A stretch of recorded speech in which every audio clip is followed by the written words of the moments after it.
Ito na po yung ripe honey na tinatawag. So ito yung pwede ng scripto at yun, pwede na nang kainin yung honey na yun.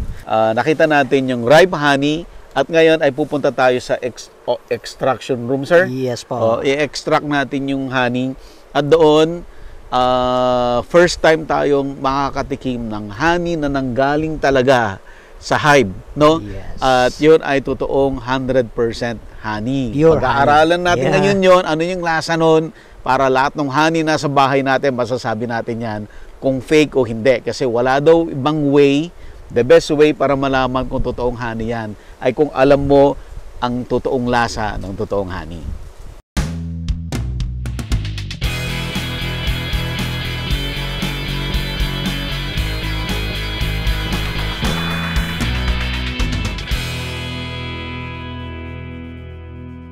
Available na po ang agribusiness merch sa Shopee. Ang link nasa description box.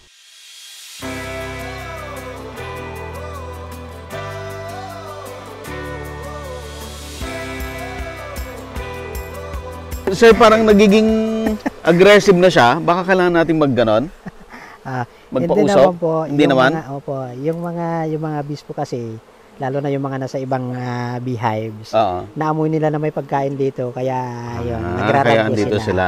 So, okay. But ito, sir, yung honey, no? Natin. Opo. Pwede ba nating masilip, sir? Hindi pa? Opo, sir. Pwede Okay. po natin, Ito na, titingnan na natin yung honey.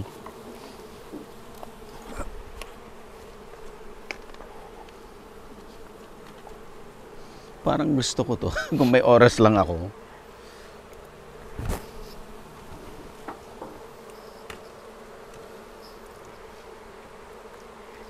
Pineapple, sir. Gusto niya, hindi. Gusto din po ng mga honeybees po yung pineapple. Ito na. Ito yung masarap. Wow. Ito po ay honey. So, Wow. Ito yung honey. during honey flow season, which is dito po sa lowland, ang honey flow season natin is during the month of March hanggang May. Okay. Sa upland naman, during the month of October hanggang December, o abot pa hanggang January. Minsan. So, ito po ang inipon ng mga honeybees during the honey So malapit production na, sir, season. no? Kasi January na ngayon, January na ngayon. So a month or two from now, this is for harvest. Actually, harvestable na po ito. Harvestable na yes to. po.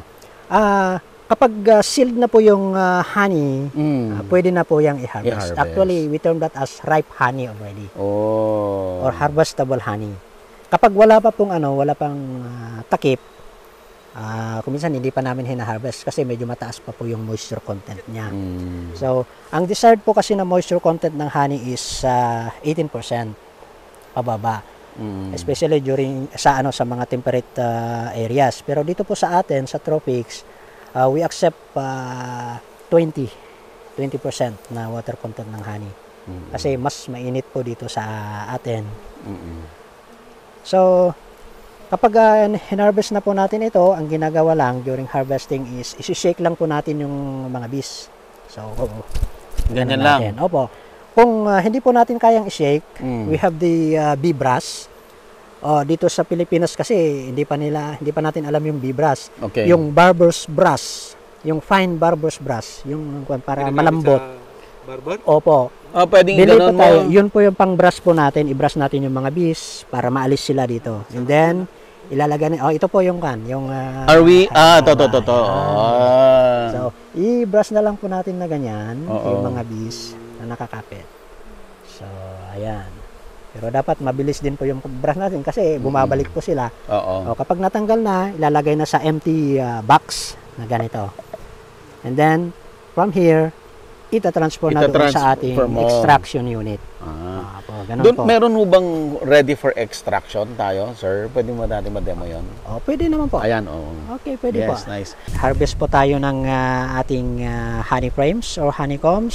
So, gaya po ng nabanggit natin kanina, we just lift up the yung honey frames po natin, and then isi-shake natin o i-brush natin yung mga bees para maiwan po sila dito sa colony. Sa colony. Ayan. Opo, ayan. So, ito po yung first harvest po natin. Alright. Lalagay po natin dito sa ating... Dito, sir? Ilalapit na lang po natin, sir. Ayan. So, ito yung empty box. Ilagay po natin dyan. Oh. So marami pala tayong gagawin.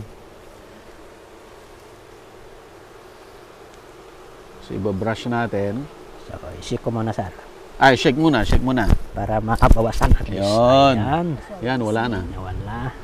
Yun. Sa kabila po. Yun. Ayan. So, 2. 2. Wow.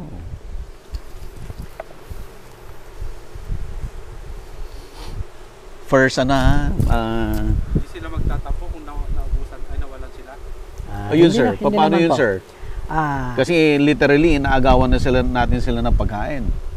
Hindi po natin maiiwasan na kahit man po mga insekto po sila o mga animal sila ay Oo. meron at meron din po yung panghihinayang opo, kasi nawalan po sila ng kanilang inipon Pagkain. ng matagal na panahon na pagkain. Oo. So, kaya dun po pumapasok yung ating assistance para sa kanila. Oh. Kasi supposed to be this is their future food. Kakainan na sana nila During rainy season. So, kaya yun po yung isang dahilan kung bakit po tayo nagpapakain sa kanila. Para palitan po yung Binigyan natin sila ng hininga fake, natin tayo na kumain pagkain. Binigyan natin sila ng fake. Sila naghirap, binigyan mo ng fake, tayo kumain ng original. Gano'n na pa sila matagal dyan, sir? Yan. Since Halos isang taon to, sir, no? yung colony isang taon na. Pero yung honey, Oo. mga Few months lang. 1 month lang to. Mabilis, ha? Kasi yung mga nauna na honey is na-harvest na po. Makikita po natin mamaya. Tsaka yung kulay niya. Ayan. Yan. Marami akong honey sa bahay. Sana hindi. Malalaman ko ngayon kung fake yun o hindi. Di, puntahan mo yung pinagbilhan mo. May sanga. Tagal daw to bago matapos tong trabaho na to. Huwag kang mag-alala, Ella.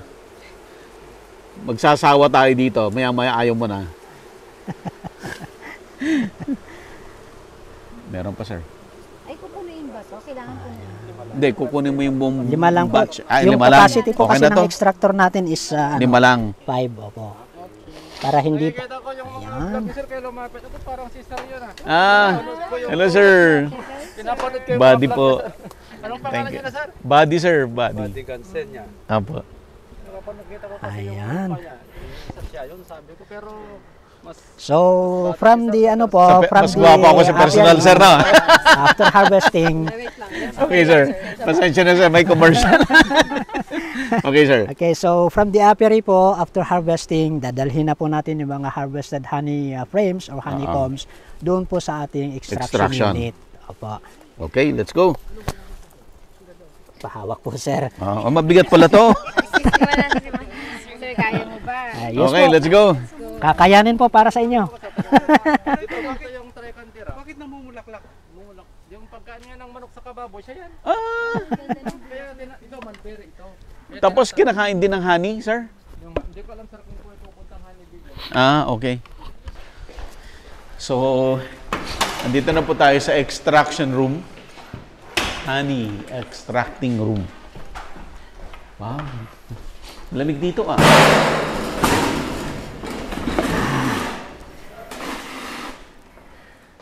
Huwag mong sabihin, sir, honey lahat to, sir.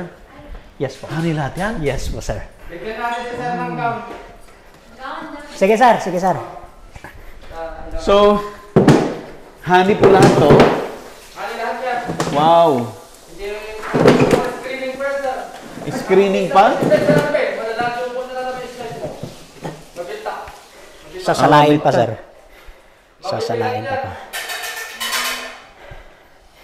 Ito po, honey po to. Honey din po yung mga yon. Honey rin yan, dami Meron pala. pa po doon sa honey room.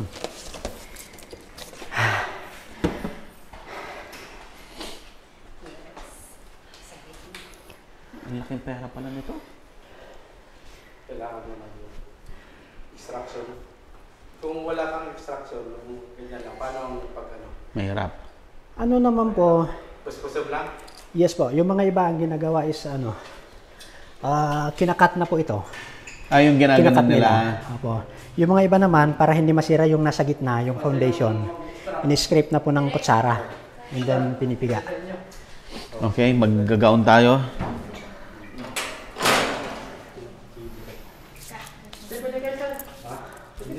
Sir David. Hello, sir. Sir David Di Castro po pala, siya po ang division chief sa innovation, commercialization, and publication po ng ating institute. Okay. Wala kang makikita ng ganito ma'am na set up. Dito lang, Dito lang. sa Hanibee Center ang meron nito. Ayun. Tinatanong ko yung mga bisita rito, wala silang ganyan na equipment. Ayan. Kasi mahal ito sir, mga stainless na ito. Di basta-basta mag-set up yung mga beekeeper na ganyan. Oh. Mahal po kasi ito sir. Ano to? Bawal kasi mo. Mga cutting sir, yung tatanggalin mo sir. Ito na siya, yung tatanggalin mo sir, yung cutting. Ito na siya. Ito hindi na nakakain to, sir?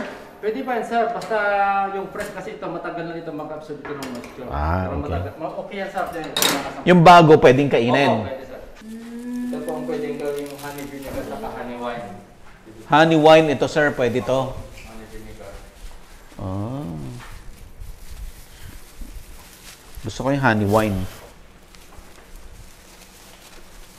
Hindi mo nalalagyan ng sugar yan, sir. Kasi honey na siya. Hindi na po. To-permit mo na lang. Welcome po dito sa ating extraction unit. Ako po si Arvin Tuyan, one of the staff of the National Apiculture Research Training and Development Institute o yung NARTD. Okay, so Meaning sila ang pinakamagagaling na naghahani sa buong Pilipinas. Dahil lahat ng research dito nanggagaling at binabato nila sa ibang mga state universities and research institutions para doon paramihin. No, sir? hindi naman po sa pinakamagaling, sir. Ano, sir? Pero isa sa mga marunong mag-beekeeping. Ayun naman po sir. para Sige, sir. baka po may magalit. Okay. But anyway, legit sila kasi ang naatasan ng gobyerno na mag-research about honeybee and honey. Ayan. Okay, so mula po doon sa ating apiary, so nag-harvest po tayo ng honey. So hinarvest po natin yung ating mga honeycombs. Honeycombs. Available honeycombs. So ito po yung sabi natin harvestable or ripe honey. So dito naman sa ating extraction unit, makikita po natin ang ating mga simple equipments. Ito po yung uncapping table po natin. Okay. Uncapping table kasi ito po yung mga wax cappings, mga wax seal ng ating mga honey. Okay, and then we have our simple honey conveyor. Kung marami-rami po yung ating harvest, pwede po natin gamitin. And then we have our honey extractor, nandun Yun po. na yan. Opo. And then yung nasa baba yung honey sump po natin. Doon po pumupunta yung mga na-extracted honey para doon na po sinasala yung ating pure liquid extracted honey.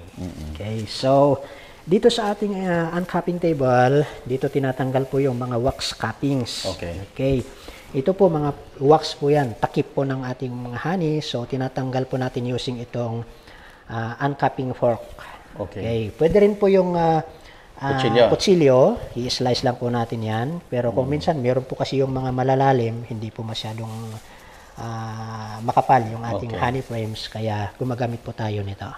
Ayan, ganito lang po ang pagtanggal. Ganyan lang. Ayan. Tinatanggal po ito. Wow, ang sarap. Ayan. Okay, so ito naman, dito natin nilalagay yung mga wax cappings kasi marami pa po yung mga nakadikit na honey. Sayang po. Kaya kailangan po natin kunin. Kung hindi naman po natin gustong kunin na yung mga nakadikit, pwede nating hugasan yung mga wax cappings natin. And then, pwede nating i-convert into another new product. Yun po Like yung makikita po natin wine, mamaya. Vinegar. Opo.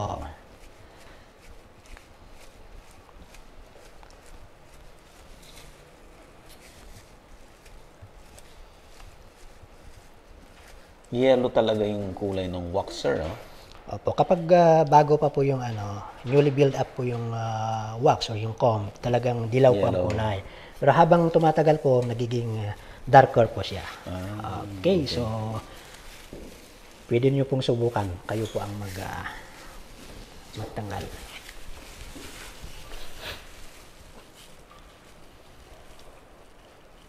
Yan, sige, i-push nyo lang po para mas malawak po yung ayan. Nanginginayang ako doon sa Honey. Honey na nakukuha eh. Di bali po, maiipon din. Ilocano, sir eh. Ayaw may nasasayang. Di bali po, maiipon lang din naman po yan, sir. Parang na-embed na talaga sa blood, no? Oo. Ilocano nanginginayang sa lahat eh.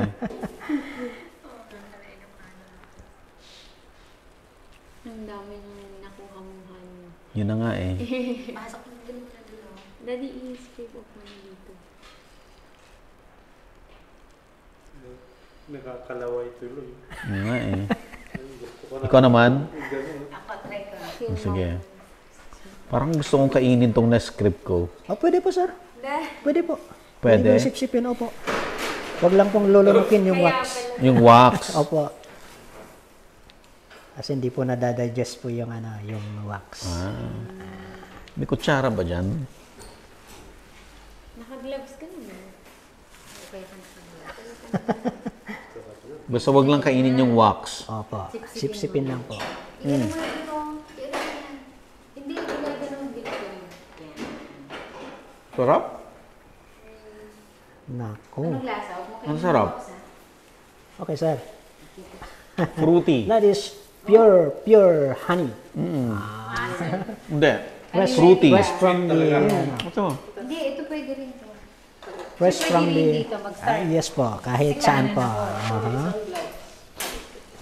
Bob, take a Fruity. Parang fruity na parang sir. fruit na bulaklak. Depende sir kung saan nang galing. Papakita ko mamaya sa inyo yung maraming honey doon. Magkakaiba din ang taste. Iba pa po yung flavor niya sa aroma. Nangiiwan ako. Depende sa aroma ko sa kinain nila. Oo. Sir, dapat malinis po. Dapat mabuksan po lahat para wala pong maiwan.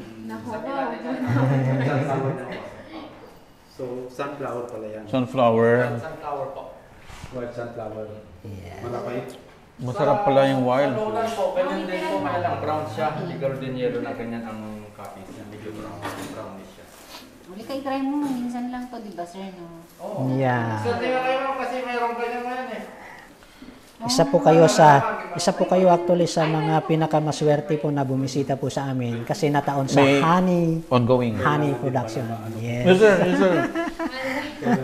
Bira daw. Next. Marami pong pumapasyal po sa amin. Gusto nilang makita kung paano ini-extract yung honey. Wala, Kaya available. lang, off-season po. Opo. Yung bangon niya, malalasahan mo, no? Iba. So, yun, Hindi ka lasa ng mga honey. yun po yung dahilan kung bakit sinabi ni Director kanina na kung sanay ka sa lasa ng pure honey, meron kang idea kung pure yung binili mo o hindi. Okay na, sir.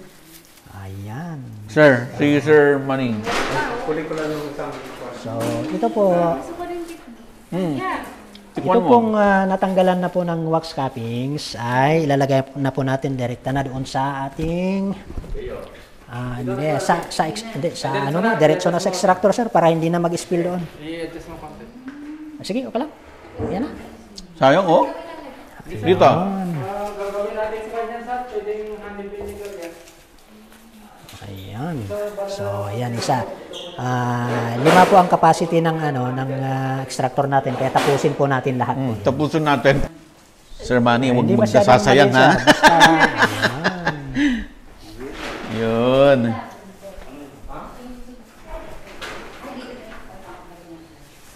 Kasi pag may naiwang wax, hindi mo ma-extract yun. Yes po. Kapag hindi po nabuksan yan, hindi po matatanggal yung wax po doon, ay yung honey.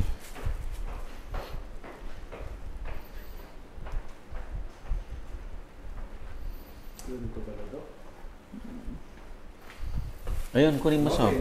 Sob, kunin mo yan. Ayan. Ako sa other half, sir. Oh. Mag-ano muna ako. Hindi magtatanggal na ako. Sarap, sir, no?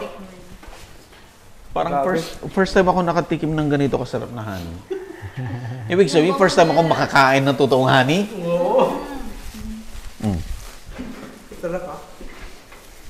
Lalo na sir kasi nakita nyo na kaka-harvest pa lang yung honey. Alam nyo na talagang fresh from the beehive.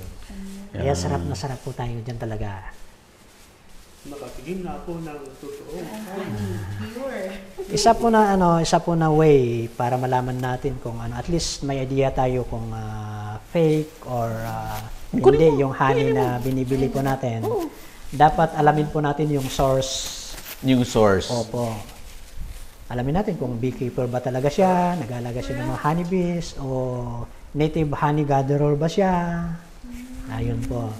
At saka, yung season po ng kapag hindi malayo sa yung off season, malayo sa honey production season at meron silang ibinibenta na honey, syempre medyo mag-alangan po tayo na bakit mayroon bang honey sa ganitong season. Sino pa po ang gustong sumubok? Pwede pa po diyan sa kabila. Para mas mabilis po na matanggal yung Direct. Hindi na. Mas mabilis si sir. Si sir na lang para mabilis. May kandibon. Ayan, May kandibon. Ayan. So, lagay po natin doon sa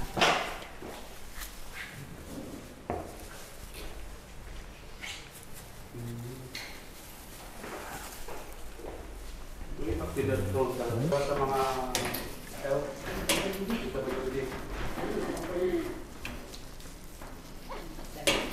Ang sarap.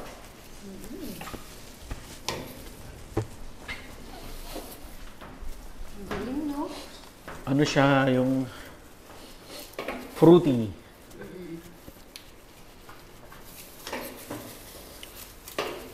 kapag yung honey na bili natin is humahagod sa lalamunan at parang meron siyang aroma na galing sa isang halaman. Oh. Yung parang nauubo ka. Opo. Totoo yun. Yun ay masasabi natin na pure honey. Pero kapag ang nalalasahan po natin ay yung parang tamis lang. Parang yung kung nalalasahan po natin yung table sugar. Oo. Yung ganun lang ang nalalasahan, medyo mag-alanganin po tayo.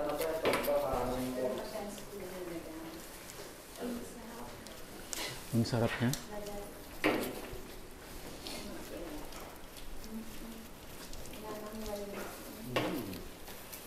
Parang ayaw ko nang maniwala totoong honey yung stocks ko dun sa bahay. Meron naman po yung mga iba naman. Talagang pure honey naman po yung binibenta. Yun nga lang, dahil sa yung nasa isip po kasi natin kung minsan na dinadagdagan natin yung, sabi natin, yung nutritional value ng ating honey. Kaya dinadagdagan ng mga ibang ingredients, katulad ng calamansi, or kung ano pa yung inilalagay. Okay naman po yun. Yun nga lang, pinapababa po yung Purity. Yes, yung quality ng honey. Quality. Yung shelf life po ng honey is talagang magdi-decrease. Yung mga traditional methods na ginagawa, katulad po yung nabanggit kanina, yung palito ng posporo, na i-dip mo yung palito ng posporo sa honey. Kapag hindi sumindi, sabi nila, pure. Kapag hindi sumindi, Pure. fake. Kapag sumindi, pure. Pero, ang totoo po is, whether it is pure or fake po yung honey, kung mataas po yung moisture content niya, Hindi. talagang mababasa po yung palito ng posporo, hindi siya sisindi. magsisindi.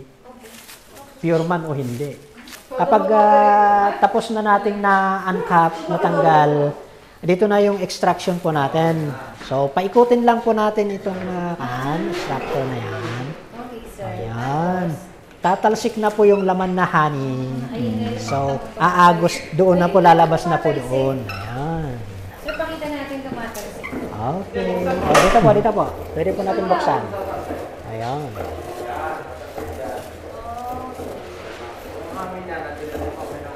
Matatanggal po lahat yung laman na honey yan. Compared doon sa pinipiga-piga. Ayan. At saka, kapag tapos na po yung extraction, yung natanggalan ng honey na frame, pwede pa ulit gamitin. Pwedeng ibalik sa beehive. Kung meron pa pong pumapasok na nectar, mayroon pang honey, lalagyan ulit po nila yan.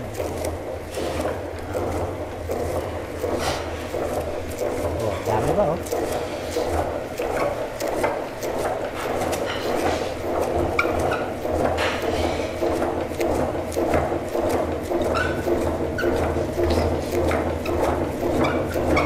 Saan naman pupunta yan, sir? Saan pupunta yan? May container pa rito.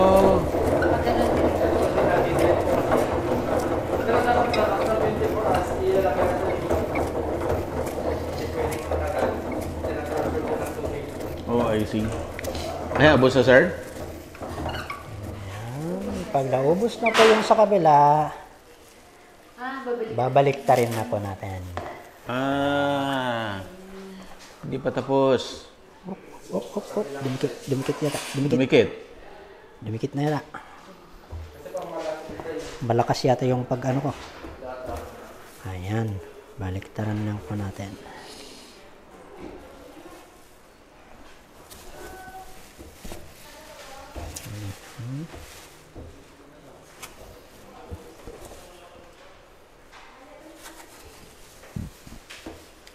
Pati yung pati yung burp mo, parang meron siyang bulaklak or... no? Parang may bulaklak or may prutas. Ay, okay, kayo din po, sir. Ito, sir. Yes po.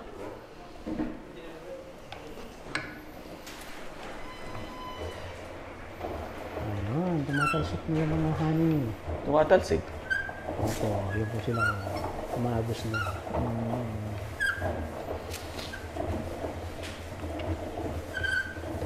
Sir Manny, meron po tayong dalawang klase ng honey. Yung honey na umaagos at saka yung honey na naghihilik. Ano, yun yung sabi ko. Kaya yung pa-explain, interesado ako doon Kasi naghihilig ako. Ano? Yung nga po, yung honey na umagos, yan Ito po yan. yung pure honey natin from the honeybees. Yung honey naman na naghihilik, alam niyo na yun, sir. Okay. Yung honey na naghihilik. Hello, honey.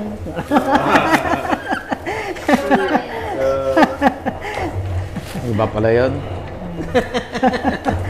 Patalastas, sir. Patalastas. Paano natin malalaman na ubos na yung honey, sir? Wala na pong Wala na ngayon? Wala na tumatalsik. Wala Pero, na?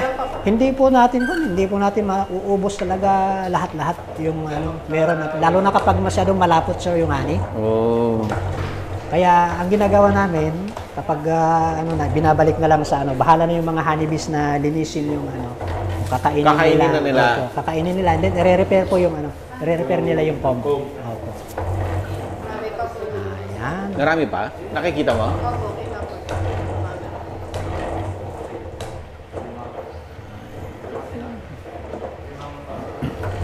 Mas maaluwan to kaysa yung mano-mano na pagtanggal. Yung pinipiga-piga. At saka malinis to. Yes po. Okay na po yun, sir. Okay na? At least nakita natin kung Na-experience paano, natin. Yes, nakita na kung paano extract. Okay, so from extraction, magdadaan na lang po sa salaan. Sa salain na lang kasi meron mga sumama na yung wax. Kung meron man na isama na mga body parts ng bees, at least masasala, matatanggal. And then, after ng masala, pwede na po, diretso na po sa bote. No more other process po. Aside from extraction. Yun lang Hindi po talaga. iluluto yung honey. Hindi na po dinadagdagan ng ibang ingredients. Opo. Para mapanatili po natin yung purity ng honey, yung quality niya, at saka mapatagal natin yung shelf life po niya. After ba nito, sir, pwede nang i-bottle? Yes po. Magsisettle mo na ng 3 days siya. 3 days. May curing period. Anong purpose ng 3 days? Para decantation po. Decantation. Decantation. Anong ibig sabihin nun? Decantation? Decantation. Anong purpose nun, sir? Para yung mga foreign debris po, wax, pupunta sa taas, yung magbibigay sa taas.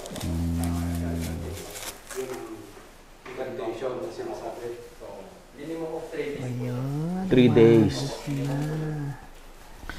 So, pag na-extract, decantation, ibig sabihin, ay screening muna. So, para matanggal yung mga nasumama na wax. So, screening yung ginagawa natin ngayon. So, after screening, may 3 days siya for decantation. Yun naman, iibabaw yung mga magaan. Yung totoong honey, mapupunta sa ilalim. Yung iba pong dirty sa ilalim na po ng timba. Pakita po natin kung may na-decant po doon. Ah, okay. Pero dapat po yung container sa decantation is airtight po siya. Dapat Airtight. nakaklose Ito po, siya. kararating po kahapon ito. Kaya po decantation pa. Hindi pa po. For screening pa lang po ito, sir. Extract lang. Na-extract lang. Medyo kaya hindi pa na po nakarating kahapon yan. Okay, so yung tumutulo po na to, ito na po yung nanggaling dito sa extraction, yung pinaikot natin. So, as you notice, lapitan mo, may mga sumama pa ng mga wax. Kaya dumadaan siya sa tinatawag na screening. Tama ba, sir? Yes po. So, may screen. Tapos, yung nalalaglag dyan dun sa screen, yun na po yun. Yan ngayon yung dadaan ng decantation. Yes po. Yan. So, yung decantation naman, yung mga magagaan na parts, iibabaw. Yung mga dumi, iilalim. Yung mabibigat po sa Mabibigat sa ilalim. Yung nasa gitna, yun yung pure honey. Opo. Yun na yung ready for bottling. Pero yung decantation, aabot po siya ng 3 days. Ang sarap na totoong honey. Grabe. Pagka nag-burp ka, may parang flavor. Opo. Talagang malalasahan po na talaga yung flavor ng honey. So pag nag-burp ka, kumain ka ng honey, hindi ka nag-burp ka, hindi ganun yung lasa. Fake. Parang yung honey sa amin, may sugar cane. Hindi, may honey ako doon mamaya. Tingnan natin. Malalaman mo na, sir, no? Galing sa abroad yun. Oh. Meron din local. Tingnan natin. Ano ba sabi ko sa kinakain natin? Kasi marami. Sophia, yung honey natin sa bahay, what do you think? Legit. Yeah. Lasang legit naman. Pero iba lang yung flavor nito. yes po. Kasi yung honey po, yung lasa niya at saka yung amoy niya, including yung kulay po ng honey, it depends upon the source. Saan ang galing? Yes. Kaya meron pong iba-ibang kulay po ng honey. Iba-iba yung Yun medyo dark. yung lasa. Ang dami pala, ilang liters, ilang kilo yung lima? Yung isang yung isang frame, itong shallow frame natin is abot ng 2 kilo. 2 Depende kilo sa isang frame. management. Kung gusto natin na mas makapal, 10 kilos? opo, kung gusto natin na mas makapal pa yung honeycomb natin, i-adjust lang natin yung distance in between frames, kakapal yan, abot pa ng 3 kilos, 4 kilos, ganun po.